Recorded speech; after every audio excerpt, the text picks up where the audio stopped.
Hello, everyone. Welcome to Catfish Weekly, episode 45. Tonight, we're going to be talking seasonal transitions, the fishing during these transition periods between the seasons, basically.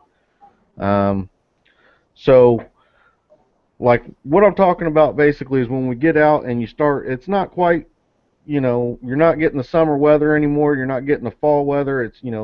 You're getting that in between. It's sort of the transition, I guess, in between a fall and a winter, or in between a summer and a fall, um, where the temperatures, the weather, all that stuff isn't quite acting on a typical season. It's basically changing, and it can make it very difficult to fish. I mean, if you go out and you do one thing, you really have to know what's going on with the weather, what's going on with the water temp, and the bait. You really, it's one of those things that can be a difficult time of year to be fishing, especially if you're doing any tournaments or anything. But I mean, even if you just want to go out and catch fish, it can be a great time of year. It can be one of the best times of year to fish, but you really have to figure out what exactly is happening on your water. So I'm gonna let Chuck get us started on this and tell me what you do, Chuck, on this type of transitional type fishing. Well, I do. I have to go around and you know mark some spots and see if they've started going to the deeper holes and stuff, or if they're still pretty much scattered out. Um, I'll go across drop offs and stuff, see if they're usually you'll see one or two fish right off of a if you go over a hump, something like that.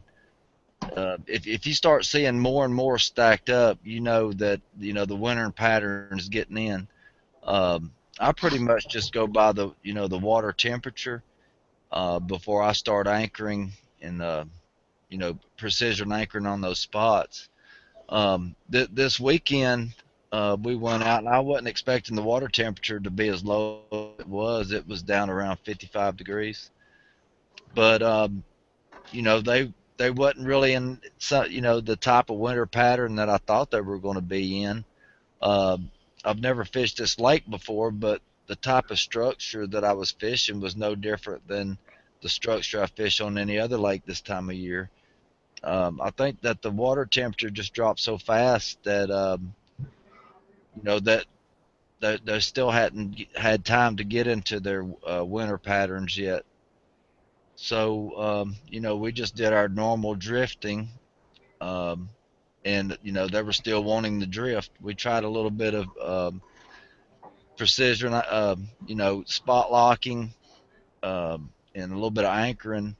Um, but didn't do any good at all. Every time we drifted, they seemed to have wanted that, and they were hitting on the drift. Um, so I think right now it's right in between where it could be hit and miss either way.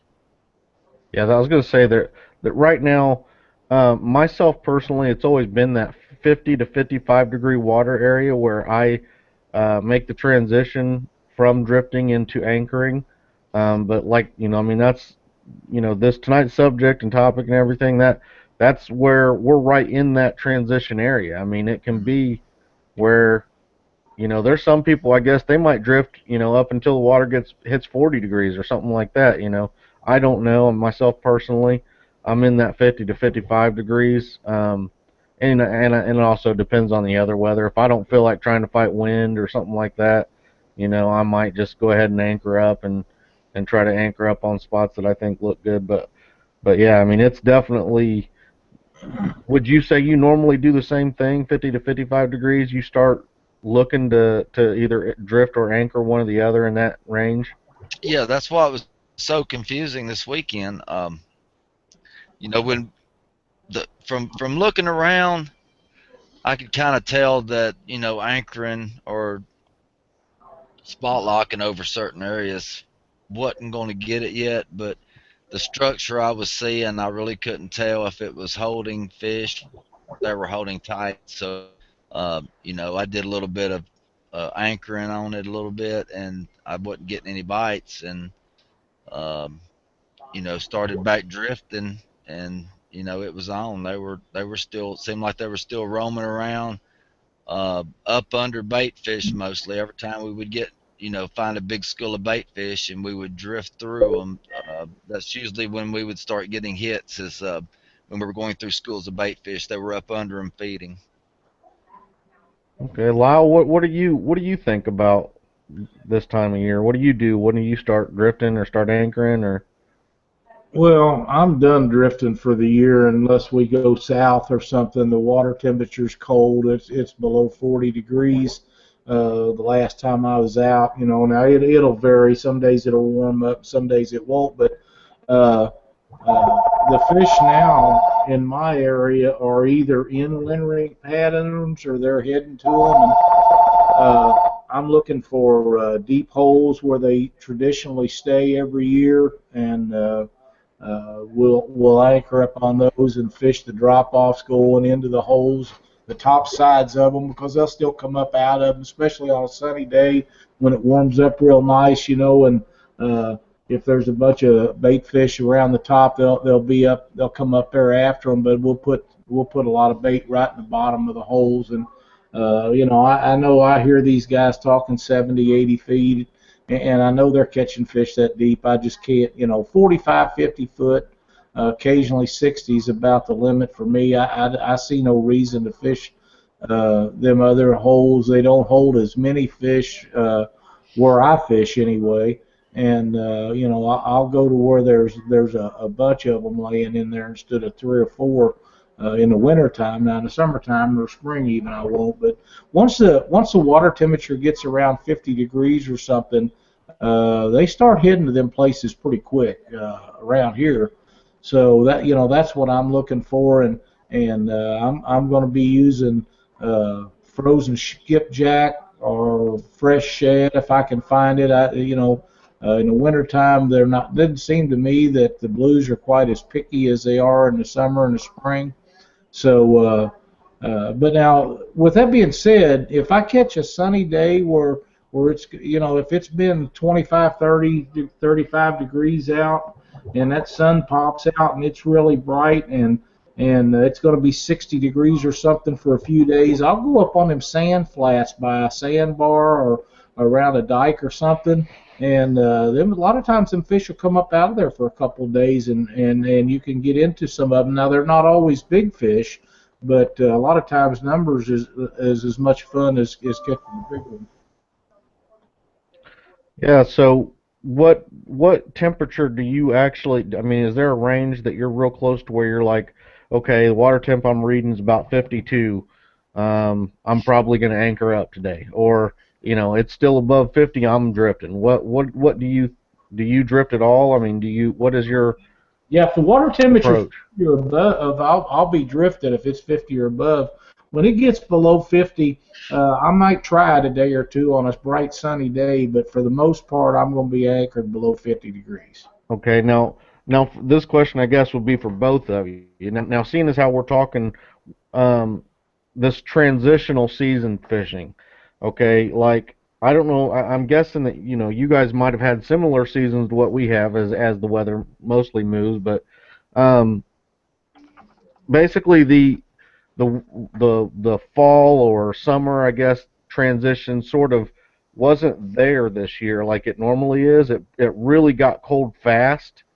So does that affect your um, length that you'll go in? Like say normally, if you would only go drift up to 50 degrees, and since this cold weather came in faster, do you think them fish are still going to be feeding longer into the colder water, so you'll still drift longer because of that, or will you, as soon as that water temp drops, you'll start doing a different method?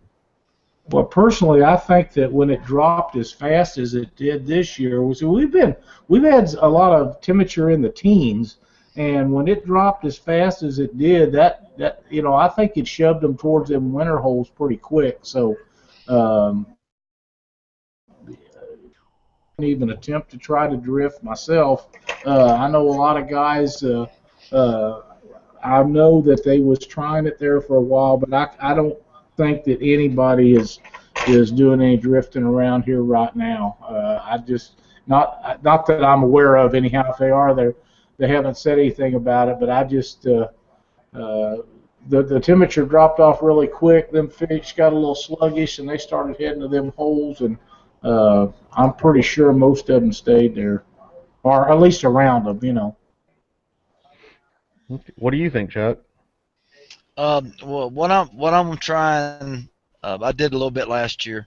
But I'll kind of instead of sitting in one spot and anchoring on them, um, I kind of do a drift and a spot lock, and then then I'll just drift down a little bit more, spot lock some more. And that way I'm not sitting in one spot. I'm covering more ground, but in between my spot locks, I'm actually drifting to the next spot. And actually, when I'm drifting, I kind of zigzag to make my scent trail wider.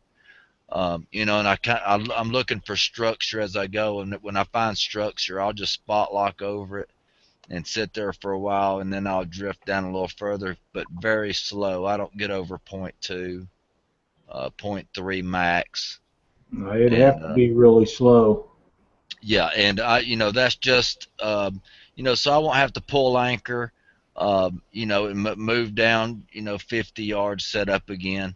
I'll just drift down a little bit, and not really to catch fish, just to to get on down current a little bit more, and to see if they're to try to put it in their face if they're not hungry, and even though your scents get down there to them. I try to cover a little bit more ground and try to get down there and put it in their face. Even if I'm getting in deeper water, I'll just let my rigs down, hit bottom, crank it up a few cranks, drift down more, and kind of go down the ledges, and go a little bit deeper in the holes and stuff. Just cover more ground is what I try to do. Robert Tallman asked, "What about walking the baits?" And to me, that is something that we do in the wintertime when we're anchored up above a wintering hole. We'll start out in the top of the hole, and we'll put some down way down in the hole, but we'll walk them down that ledge going into that hole, and that's a very effective thing to do, especially if it's a bright sunshiny day and the sun's out and it's went from 20s or 30-degree temperature up in the 60s for a day or two. If you walk them down there, a lot of time they'll be coming up out of that hole, and you can catch them on their way up. See, the problem I've been having with where I fish at, the only place where I've seen it even possible to walk a bait on the Ohio River is right on the dam. I mean, there's just not enough current to walk the bait in my area. Yeah. I've really been curious. I've watched some guys do it, but I just don't have the water to really get out unless I get to the dam and they're open the dam. Because even when I hit the dam, there's a lot of times that the dams aren't open and there still ain't enough current. I mean, I've put 1 ounce on and still not been able to walk a bait. Going back to my question though, on my thought, I kind of disagree with you a little bit, Lyle. I mean, I don't know that I'm right or you're right or not. I kind of think that just my common sense thinking, I guess, but common sense doesn't always work in every application, and common sense can be different for other people. But my common sense thinking would be that if the seasonal weather, if it comes faster, like the way it did, this cold water comes faster, I feel like them fish have to almost like, I guess, feed up enough to go into that more dormant state on the colder water. So I feel like that even though that water temperature might be below when they've normally started that winter patterning, they wouldn't actually be doing it yet. They'd still be feeding up to be able to be dormant or more dormant, I guess, while they're just sitting down there, retaining their energy and everything. So I think that's going to push them. And plus, I think the water changes a little bit all the time, and so it takes it probably a good solid week for them to realize, okay, it's actually changing for good right now. You know, I mean, it's not just a cold front that's moved through that's dropped the temperature a little bit. You know, it's actually here. You know, this is our time. We got to start. You know, we got to start doing this. So, um, Have you ever seen one of the thermometers that you put on a fishing rod and you cast out and it tells you what the temperature is down underneath the below. surface? No, I've never done that or seen it. Okay. Well, here's something that to try sometime. In the summertime, the water is always colder underneath than it is on the surface, and that surface temperature is what we go by with our depth finders and sonar units and different things. So, in the wintertime, it's the same way to an extent, but once it gets down so far, then it kind of levels off. And I've done this a few times, and you get down to a certain area and the water actually is considerably warmer than it is up on the top or near the top. So when the water is that warm, they're finding the ideal spot that is their comfort range, basically, is the way I look at it. And that's what I'm looking for. And I don't have an answer to what the temperature is that they're looking for because I don't really know. But I know when you find fish on the Mississippi or Missouri River, and they're in the wintertime and they're holding at 30 or 40 feet, even at 25, just depends on where you find them and what it is. When you find fish again in another area, they'll be virtually in that within a few feet of the same depth. So it tells me that they're more temperature oriented than a man might think. Yeah, but when that season, you know, when that water really starts to change up top, I guess how much does it change below, or how does it start pushing that comfort zone smaller to where, you know, it might only be 2 foot wide, where they're getting that, you know, 45-degree water rather than 32-degree water up above it, and you know.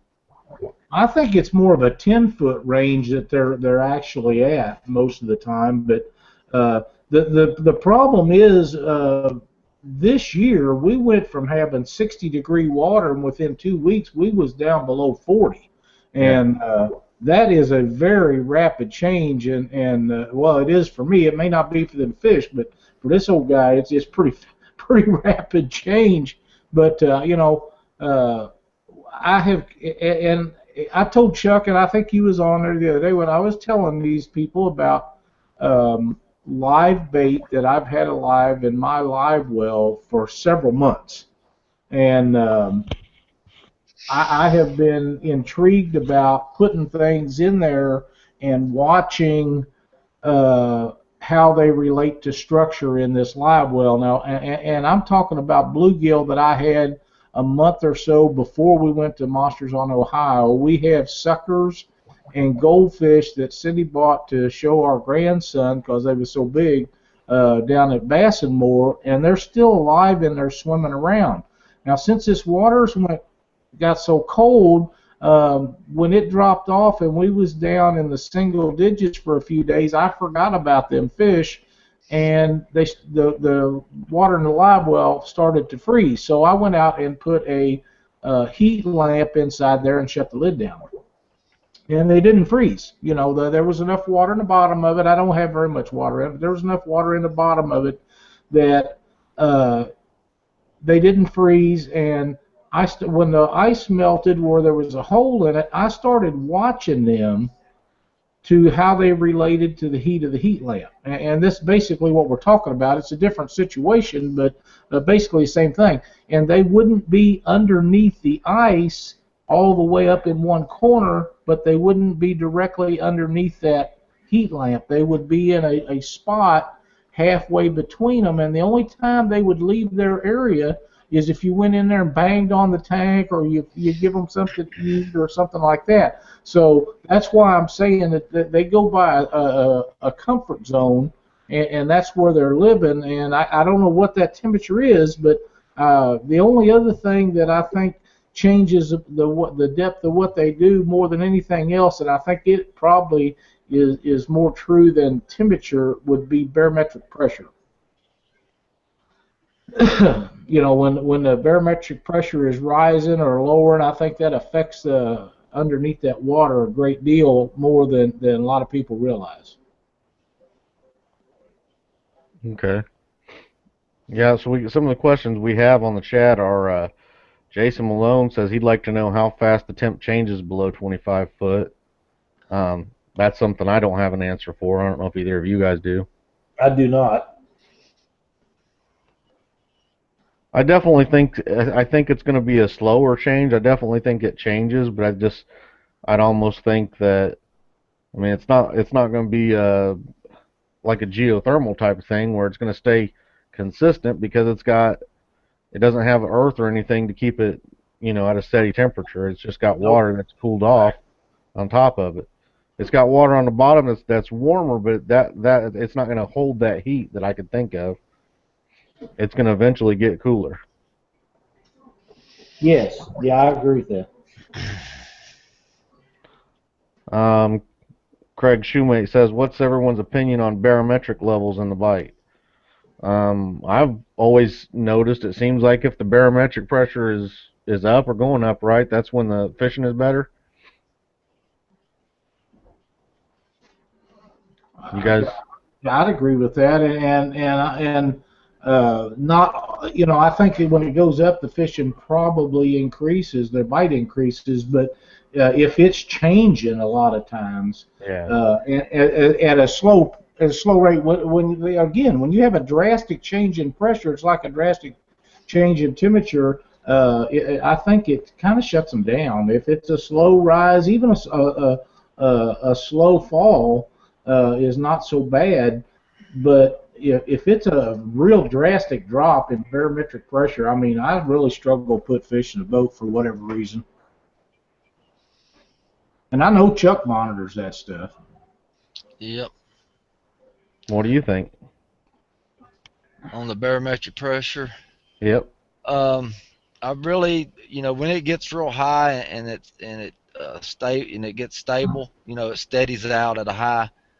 It can. That's usually the beautiful bluebird sky days. And those aren't really my favorite days to fish because I really don't get that good of a bite. Anytime the pressure's rising or falling, I usually get a pretty good bite. But um, right usually right before a front comes through, it'll drop and then rise right back up after the front passes. That's usually the best time to bite uh, for me. But I really don't in the wintertime. The pressure don't really don't affect as the to me. Time you have a thermocline and the fish don't like going below the thermocline because there's not as much oxygen and all that stuff, so they try to stay right around the thermocline so they can thrive. They don't like going too far toward the surface because the sun's got the water up top so hot. But in the wintertime, after I call it the water turns over, which the thermocline don't exist anymore. They can pretty much thrive in the whole water column, and that's usually when they like going deeper. Um, because the whole water column is about the same during the winter. And by Um, the way, a thermocline is, just so people know, a thermocline is mostly going to be on your lakes, not your free flowing rivers. right. Um, so when the thermocline goes away, usually around what the water temperature is now down here, uh, you know, 55 or 60. That's when I actually, I can't find a thermocline anymore. When I turn my sensitivity way up on my 2D, after it gets around that temperature, I can't locate it anymore, and that's when I start seeing the fish are dispersed more, at different depths throughout the whole water column from the top to the bottom. Um, so during the wintertime, I've caught them up, 10 foot of water on warmer days when they try to get up into the sun. Um, I hardly on beautiful bluebird sky days. I hardly even fish out in the deep water anymore. Um, and then, I don't even hardly worry about the pressure too much during the wintertime anymore. Just pretty much when the water temperature is above 50, um, you know, there when you find the fish in the winter, you're just gonna have to cast on them and wait for them to bite. So I've had days where I've went out and fished the same spot 3 days in a row. 2 days haven't caught anything. The same fish were there. The third day they just decide to feed, and it all had to do with that pressure. But I fished up in 10 foot of water, 4 foot of water, and everything else. And I couldn't get them to feed either. So I just precision anchor on the fish, and if you know I just fish during those times, and when they decide to feed, they feed. Okay. Well, we're about halfway through the show a little bit here. I want to go ahead and go through the list of names of people who are in for the Gone Fishing Adventures giveaway. So I think we've got one more week after this week, and then on the December 1st for that show, we're going to be giving away that giveaway. So I definitely want to make sure everybody that is watching the show and everything, they know if they're in for that contest or don't know if they're in for that contest. So here's my list of names right now that I have that are into this contest. Leon Higdon, Mike Kafer, Heath Malone, Seth McAllister, Dennis Mayo, John Harden, Janet Fox, Teresa and Dave, Kevin Owens, Chad Wall, Steve Einbody, Vince Nadowski, Nick Goodall, Major Brown, Jason Malone, Ricky Allen, Larry King Jr., Cheryl Lynn Butler, Matthew Ryan Evans, Bill Wright, Joshua DeBoard, Jason Fish, Chris Workman, Michael Johnson, Bobberstop LLC, Christopher Parker, Kimberly Vance, Ron Streeter, Ray Stitcher, Shannon Strokirch, Jason Huggins, Rob Gregg, Philip Rocky, and Cad Daly. That's who I have right now that are in for the Gone Fishing Adventures guided trip with Gary Turner. So if you're not on that list and you want to be, you just need to go over on Facebook to type in Gone Fishing Adventures up um, in the search box and pull up his page. You like his page.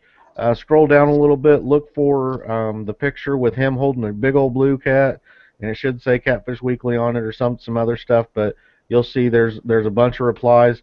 You just need to like that picture, like his page, and then post a reply on that picture, and just in that comment, in your reply, just mention Catfish Weekly, and that's all you got to do to be entered. If you do that, I'll check it, I'll monitor it, I'll write your name down, and if you're a superfan member, you get double entries for a year.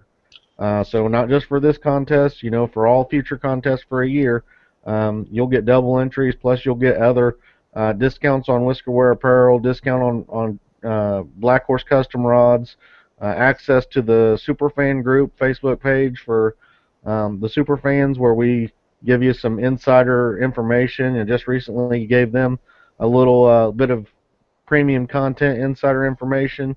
There's lots of things, and it's only $10. That's all it is. It just helps us pay server fees, things like that. Help giveaways, anything that we're doing. It's just helping us do that. We also have on that same December 1st, we're going to announce our big surprise that we've been holding back on you guys, and it's been tough. I mean, we are eager to let you guys know, but we just can't do it yet. So make sure that you guys are all watching that episode. It's going to be a good one, I think. And again, go over to the Gone Fishing Adventures thing, get signed up for that. Even if you don't want to go on the guided trip, go over to his page. Gary Turner is a great guy. Like his page, share it. Just let people know about it, because whoever he takes out, I guarantee they're going to have a great time. And if it's one of your friends or something, they'll probably thank you for recommending him to take them out. So definitely get over there and do that for him.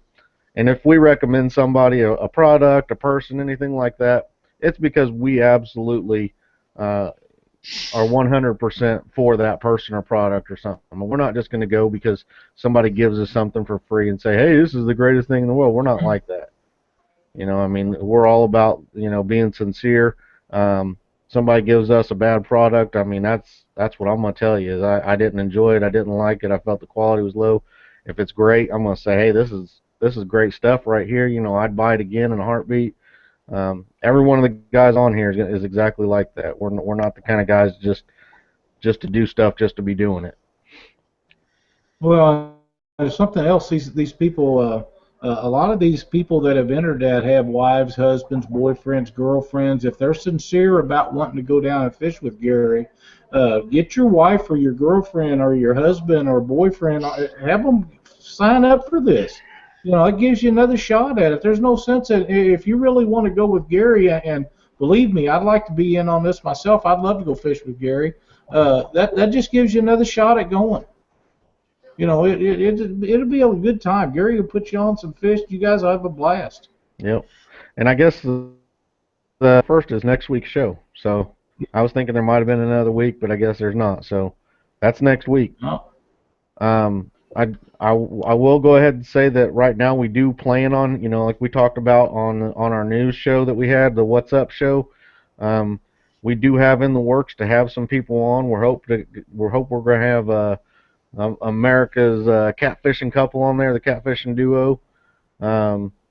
Hopefully we're going to have them on. We're looking at Chris. What's that? Looks like eighth for them guys if everything goes the way we're planning on. Yeah, we might have Mark Cooper on hopefully in December. We're going to try to get that done as well with the collegiate catfishing. He's the founder of that. We have some other things planned too, so definitely look forward to some of the shows that we got planned for you guys. Also, lots of people coming up that we're going to have a guy on also. What's that? We have a big sponsor announcements, and that guy will be on the show. Yeah. Oh the yeah. 14th. Yeah. The Catfish Weekly actual website, not Facebook, but the actual website, catfishweekly.com. We've got lots of new advertisers. We've got more that are planning to come on and be on here.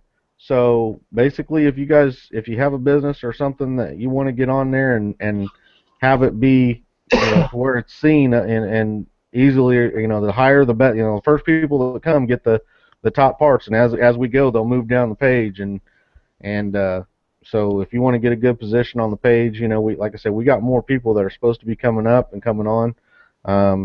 Somebody ends up dropping off of there. The other people move up. That's how it's going to work.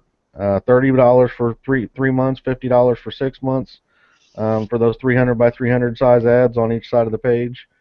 We got plenty of those. I can basically move those all the way down that page, and they'll be there. So.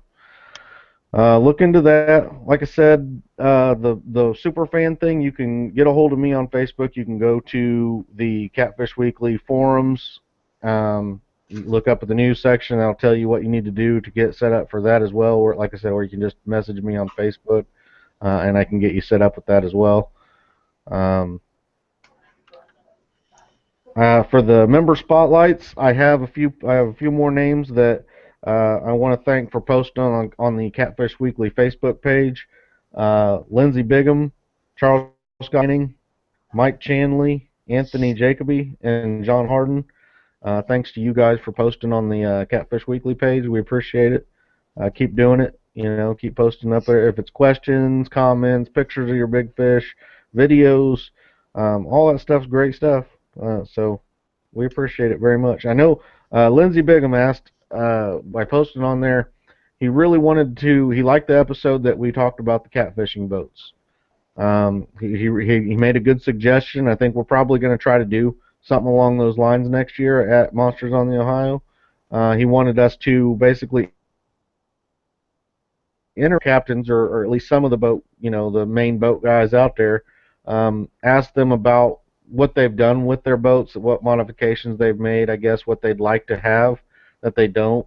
That kind of showing the actual guy in his boat with a video, that's it is valuable information for the boat manufacturers to look at and to help them to design a great catfishing boat. So if we can do that, I think it'd be a good thing. I think we're going to try that. What do you guys think? Oh, I planned on having it done long before then. Yeah.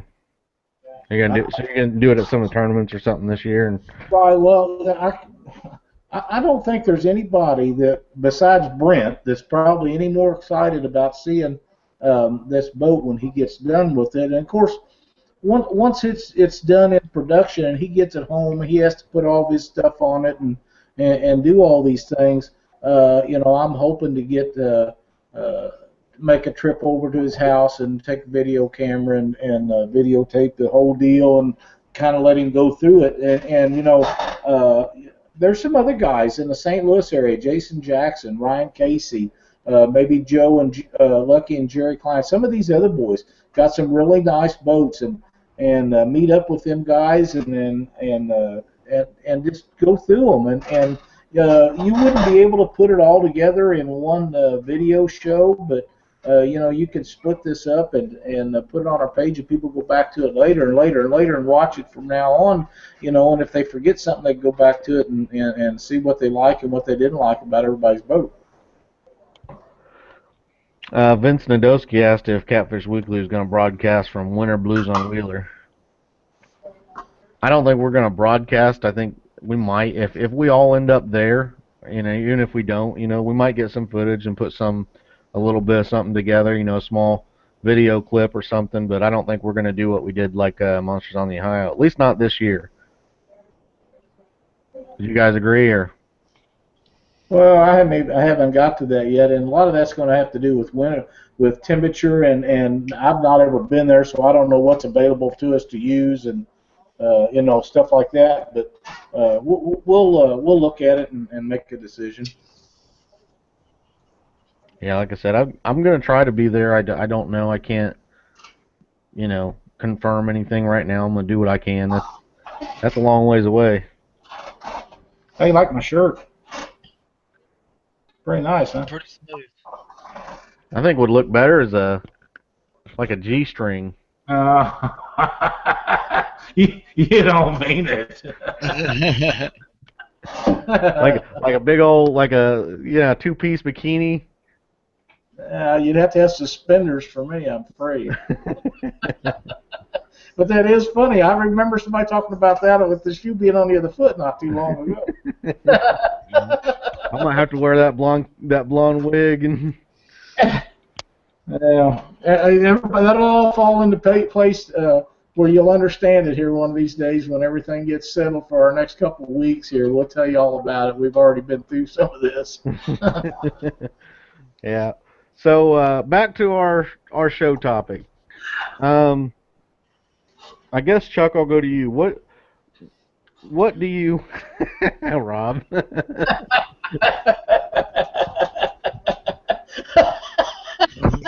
What do you, Chuck, like as far as this transitional season fishing?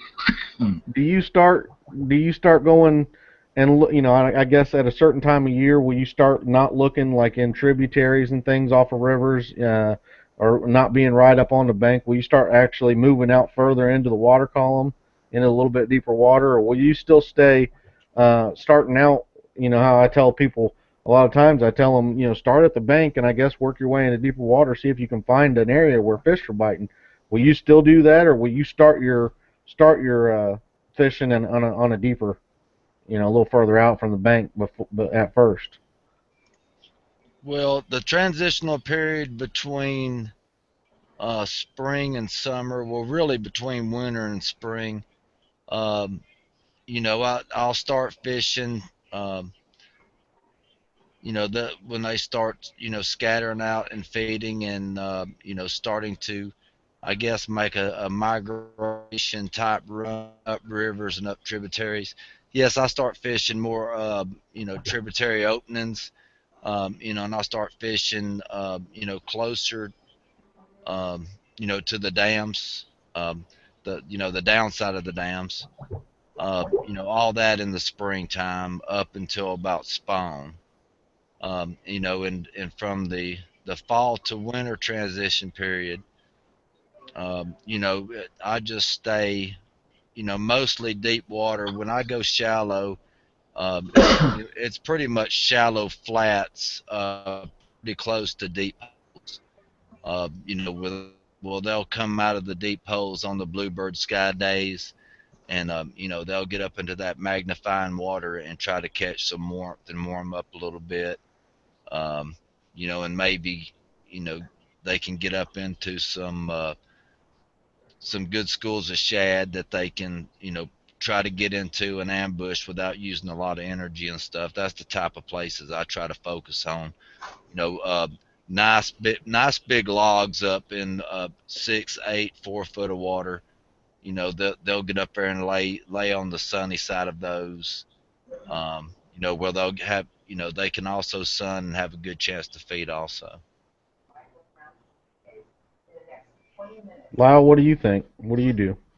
Like I said earlier, when the water temperature gets down below 50, very much below 50 anyway, I'm looking for the holes, deep holes of water. And another good spot that I like to fish is deep holes off of the tips of wing dikes. And I know a lot of the rivers and stuff don't have wing dikes on them, but a wing dike is a normally heavy rock wall that they put on the edge from the bank out towards there to channel the water to keep the channels open for barge traffic. And there's a scour hole behind them at the end of them, and a lot of times we'll set up out in the channel right off of that scour hole, and we'll walk baits to it or cast baits down in the hole and up on the sides of it and around it.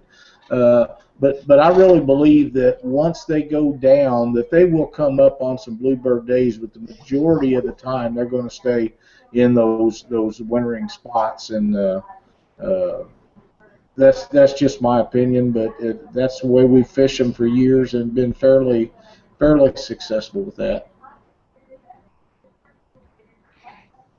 Yeah, myself personally, I tend to move out a little bit, whereas in this transition time, I'm not going to go up in the tributary. I do like to like Chuck said, hit the mouth. If there's a hole at the mouth, like especially on rivers, um, I like to hit that mouth hole. I gotta quit doing that. I'm sorry. Okay. All bad minds out now. The hole at the mouth of the tributary. I like to throw bait into that. I like to fish that area. I definitely like almost the not the holes that are the deepest holes in the area, but them ones that are sort of in the middle. Um, them 80, 90 foot holes, I don't do all that well, especially even in the wintertime, colder fishing. And it's always been my thought that that's where they would be at, but I don't seem to do very well, and I'm not sure if I'm not using the right bait. I also know that as the water gets colder, from my understanding, I guess, is that that's sort of a better time of year to use shad than like skipjack and shad and all your basic baits. They have better times of the year where a certain bait will work a little better, and skipjack is a little more of a warmer water bait because of the oils and the scents in it and everything, I guess, moving down. Um, yeah, I don't know. Shad I've always been told, is a little better for the colder water fishing. What do you guys think on that? I wonder if it's because sometimes it's easier to get than skipjack, especially in certain areas. Now you get around in warm water plants down in Tennessee and Kentucky and places that have that. But skipjack can be found in our area above St. Louis in different times of the year. But when it's cold, you can forget it. You're not going to, I never hear of anybody get them. I don't get them, but you can usually find a shad once in a while, and I don't know if that's why the shad works better or not. But I've caught fish in really cold water on skipjack. I've caught them on shad, but some days they do prefer shad over skipjack, and other days they don't. But I do agree shad is an excellent cold water bait. Yes, that's what they're targeting in the wintertime because that's what they're feeding on. So that's more or less what they're going to be trying to sniff out. Um, the skipjacks don't die off and start floating to the bottom for them to gorge on. The shad are. So that's a perfect time a lot of times when I'm precision anchoring, I will free line large shad with a double hook rig, with no weight. I'll throw it straight out behind the boat. That'll be one of my center lines, and I'll just let it, float around wherever it needs to in the winter in the water column, and pretty much, I have a very good success rate with that. But you really have to watch that rod really good. If you're not holding it in your hand, you got to watch it really good because even though you're using circle hooks, you will gut hook them very easily. Um, a free line and a bait like that because you got so much slack in the line. They can engulf that bait without you even knowing it. So I don't really suggest it unless you're going to be really babysitting it. But it's a really good way to go out and try one rod doing it, especially if the middle rod you're holding in your hand. Always try to tug and keep a feel of that bait and just let it, wash out and, let the water do with it what it's going to do. And them blues are out there feeding in that whole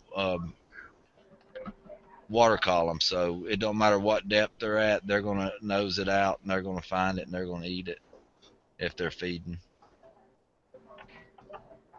Okay. Yeah, does anybody in chat or anything you have any questions on the transitional fishing, or do you have any suggestions for others, or what do you guys do, or what are you looking for out there in these times? Robert Talman, he's got a question. What's your suggestion for a river like Arkansas with no flow as of right now? But what I do in situations like that, I like, especially when I'm mapping out, I like finding the most narrow parts of the river, preferably in a bend. Um, if you find a very narrow, skinny water part of the river that's in a bend, there's usually going to be a nice hole in that bend. Even if you don't have a whole lot of flow, when you're in a narrow spot of the river like that, even though it's deep, the water is going to flow over that hole. So you're usually going to have a lot better current in that narrow spot anyway. And if I'm fishing a river or a skinny part of a lake, I always find the narrowest part I can find, and I fish the the front of those holes. Um, and I'll move from one side of the hole by the bank, and I'll move even in the middle outer part of the river and try the outer part also. Because most of the time on the inside of the bend, it'll usually come up into a small flat, and I'll fan a few poles out in there also. So give that a try, Robert. It really works good for me. One of the other questions we had a little bit earlier, Jason Malone asked, when you buy the super fan package, is it like good from, even if you bought it in December, is it only good for the rest of the month? Is it good until the new year? No, it's good 1 year from when you buy it. So whatever month you buy it, it's good until that month next year. Also, Vince Nadolski just says that what he does is when he looks to see if they started stacking. So if he starts going over holes or whatever, and he sees a lot of stacked arches on the graph, that's when he starts to anchor up. Also, you were saying, Lyle, that you don't have a lot of skipjack in the area. Do you not have a warm water discharge anywhere along through there from a factory or anything? Not in my immediate area, no. So normally that's where if you go to the Cumberland, you know that they that discharge there, they got the warm water and everything, and that stacks them in there. So I'd have to think that early in the morning, that late evening, if there's a warm water discharge somewhere around, I bet that's where they're getting the skipjacks. I'm sure you're right, but right in my immediate area and for several miles, probably, I'm going to guess it's an hour and a half either direction of me. I can't think of one anywhere up and down the river till you get to St. Louis or you get to Keokuk that has a warm water discharge. Yeah, Jay Connor, I believe it's Justin Connor, says anyone know where to catch skipjacks in the wintertime other than the hot water discharges? I don't. The dams, some of the dams I've heard, there are certain times of the year in the winter, I guess, you can come up in there and catch them at the dams. I don't know. I've never really done it, so I'm not the best person to ask, but I believe there are times in the winter that you can do that. There's so many different places, and they're all such a hit and miss. It's very, very hard to even tell somebody where and when to catch them during the wintertime. It's pretty much, it's a search mission where you just go out and about 8 or 10 different places where you've caught them before, and you just go try all of them. A lot of times where creeks come in and you have a water temperature change, where a lot of minnows will want to conjugate. They're going to be in there with the temperature change of that rainwater and also those minnows to feed. So, different places like that, different situations to bring them in also. Greg Aaron said that he likes fishing in areas that has lots of humps, like the washboard bottom.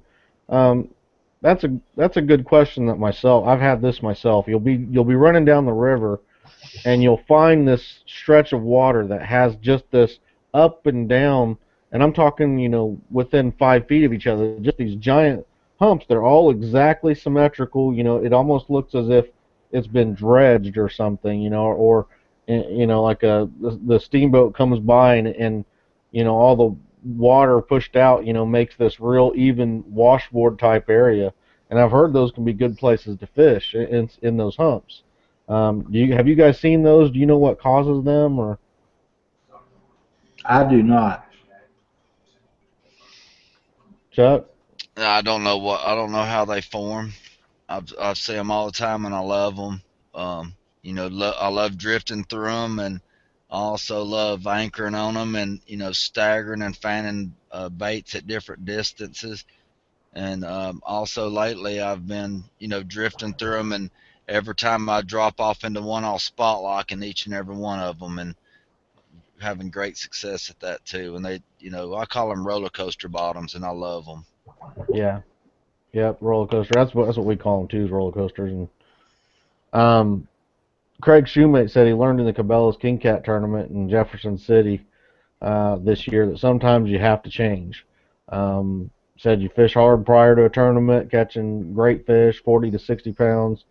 3 days before the tournament, it turns cold, and the fish aren't in the same area. So, yeah, I mean that's something we talk about all the time. The adaptation out there, I think, is what makes some of the better fishermen great, is because they're able to adapt faster than the other guys. They might go out and have the same struggles, but they figure out what's happened. They figure out, they have that instinct that lets them know, okay, well, the fish was here yesterday and he's not here today. What's changed? Where do I need to go? Where would they go? And that's what, being adaptive and things like that, even if it's just testing your theories, that's how you learn, being out on the water and testing that theory. And keeping that data, keeping that logbook, doing things like that is the guys that are really trying to advance their game. They're trying to take it to a next level, and normally, those guys are doing better than other people on more average, on more of an average. They're doing better. So, if you really want to get better in tournaments and catfishing, that's being adaptive, trying to think about it, what's going on, keeping logs, All this is good things to do, in my opinion. One of the things that I'll touch on that just a second, Chris, a lot of times, and I've noticed this happening in a lot of tournaments, you go and you're pre-fishing for a day or 2 or 3 days, maybe a week ahead of a tournament, or you go in there and you'll find these fish, and maybe you'll fish them a little bit and not work them too hard, and go back to make sure they're there, and go back to make sure they're there, that they're still there, and come day of tournament, well, they're not there. Uh, Most times I have found that they haven't went very far. They may have went shallow. They may have went out into a little bit deeper water, especially if it turned off a cold front moved through. A lot of times they'll run out in the deeper water. Uh, if the bait fish in that area has moved, they may go up or down behind a wing dike or behind a barge or under a barge, and that's one of the great things about side imaging. You shoot underneath that barge and see what's going on under there.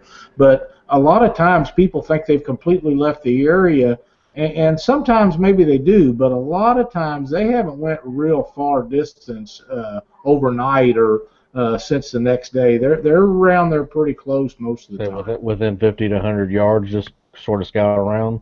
I would say within 500 yards for sure, and most of the time a whole lot less than that. Yeah. Yeah. Mm-hmm. That's a good tip there. Then if you found them one day and you go back, they're not there. Don't just give up on the area. Sort of scout around just a little bit. Again, think about why they aren't there or where they might be at. Scouting around, you might find them again. There's a lot of people that will also do two different ways on electronics. I've heard of guys that will say, just because I'm not seeing them on my fish finder, I feel like they're down on the bottom and it's not going to pick them up anyway. So I'm going to fish this area that I believe they're at. Just because I don't see them there doesn't mean they're not. And I've heard other guys that say, I'm not going to stop and fish unless I see them on my depth finder. If I don't see them there, then I'm not wasting my time. So that's a personal preference thing to me. I mean, that's something that you have to feel. Lyle hits it a lot. He talks about your confidence. You have to have confidence in whatever you're doing, and that confidence is what's going to make you do better. So figuring out your style, getting your confidence in the way you're doing it, that's on every individual. I've never doubted, and it doesn't matter if you're using a hummingbird and you have no confidence in that, and you think in your heart that you need a Lowrance, you're not going to be happy. You're not going to trust the thing you do. Personally, it wouldn't be that way for me, but if it was the other way around, it'd be the same difference. If I had a Lowrance and I had no confidence in it, I wouldn't have it very long. If I didn't trust it, and it's not just that. That goes with my trolling motor or with the reels I use or anything else. If I don't have any confidence in it, you're not going to keep trying stuff. If that fish finder says there's fish there, then there probably is. If it doesn't say that there's fish there, maybe they're there, maybe they're not. But you have to believe that what it tells you is the correct thing. And if you don't believe it, then you might ought to look into something that you do believe in.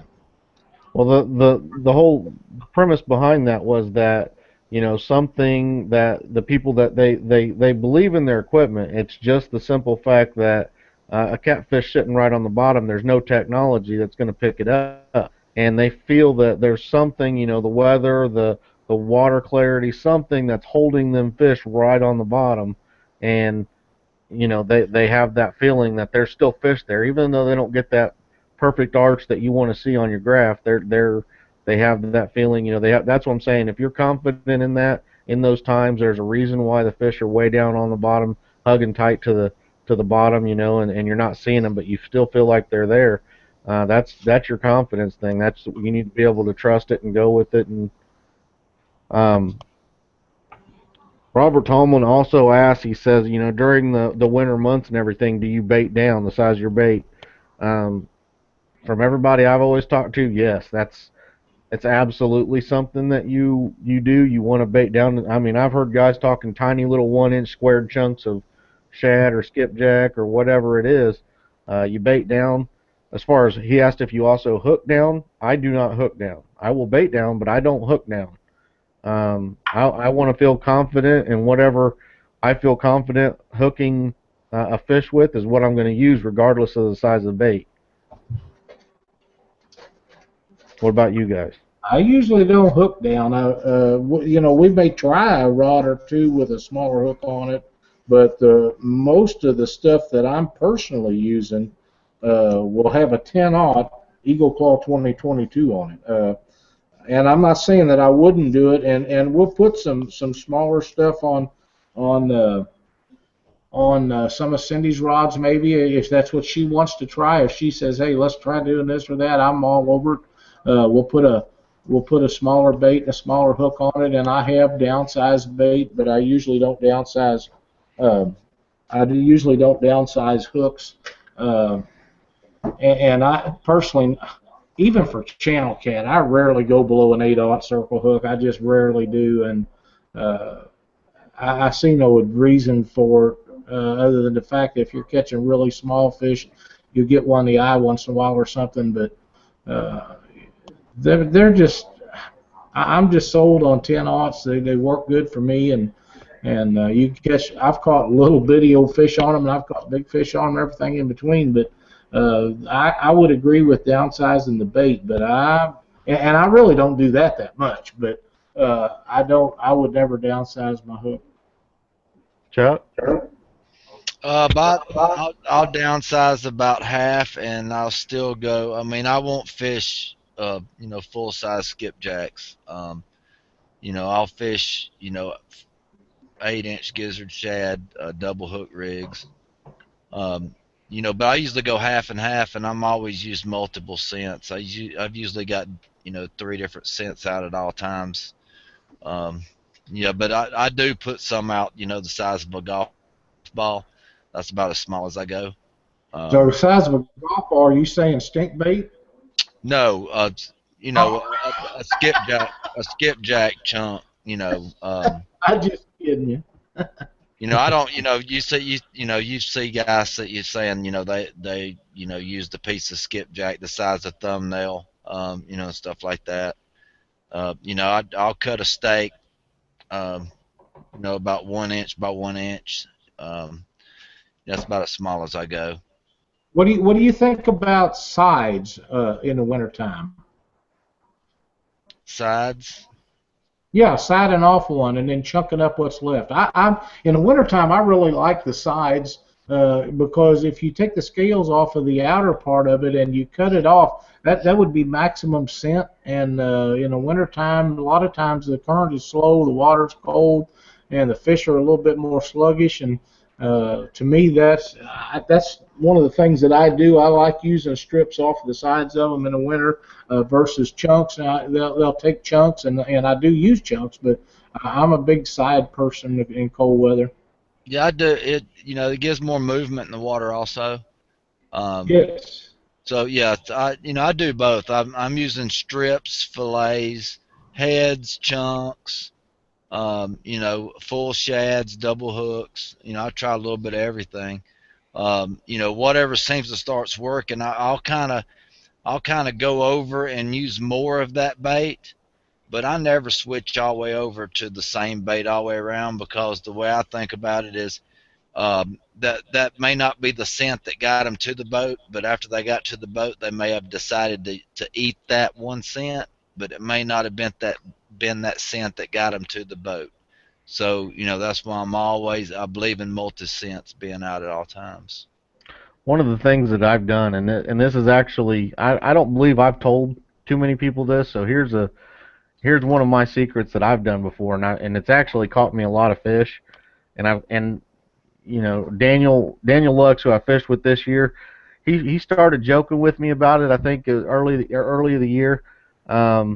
It's something I call a sushi roll, and what I do is I take the side of a shad and I roll it up, but I put the meat side out so that the skin is on the inside, and I roll it up into almost like a fruit roll up, and I'll hook it through the top of it and then throw it out just like that. So all that the fish feels is that soft, meaty flesh when they bite a hold of it. And I've caught a lot of fish, doing it that way too.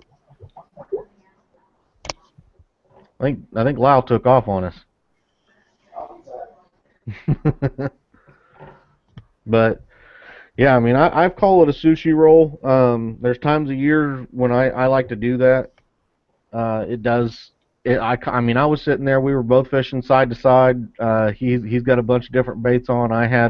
Uh, I started off with one sushi roll. I caught a fish on it.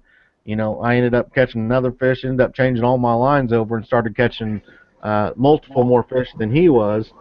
And he eventually switched over to it and started catching them on it as well. And we could have been using shad sides or um, lots of different baits that are the same thing, but just not presented exactly the same. So also remember that you can be using a piece of bait and just present it in a different way, and it might be something that works a little better. So I mean, like I said, all I did was wrap it up into like a fruit roll up with the flesh side out, hooked it on top, and I was catching more that way than I was just a straight side flopping off, flapping around.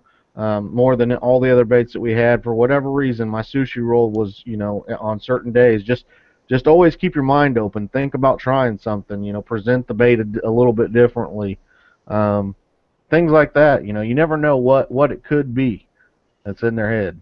I'd like to try that sometime. I know I've heard you talk about that before, and I think that's probably a good idea. I'm not going to mention his name, but a really good fisherman has told me on numerous occasions that a lot of times that he feels that bait presentation is as important or more important than any other aspect of catfishing. And if he's got a rig set up and he's not catching catfish on them, he'll change to a different rig and he'll change the way he presents the baits until he starts catching them.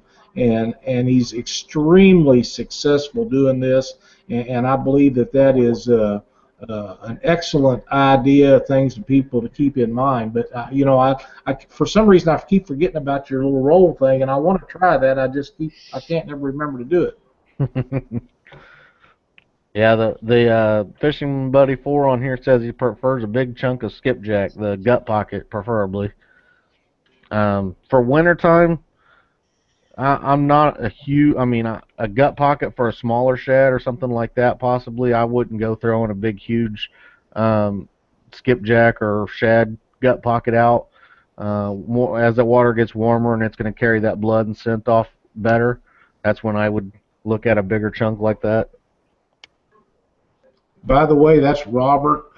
Glad to see you on here, Robert. We've been missing you for being online for a while, so it's good to see you on here. That's Robert Curry's very good Missouri River fisherman. Fishes a lot like the Ozarks and stuff. Welcome, Robert.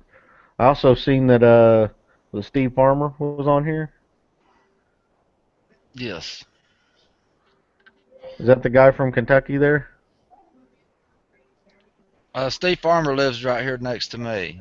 I took him to Gunnersville the other Oh, day. okay, yeah, I remember who you're talking about. I knew the name looked familiar. All right, well, I think we've covered pretty good on the transitional fishing tonight. If you guys are ready, we'll go ahead and start doing the closing for the show.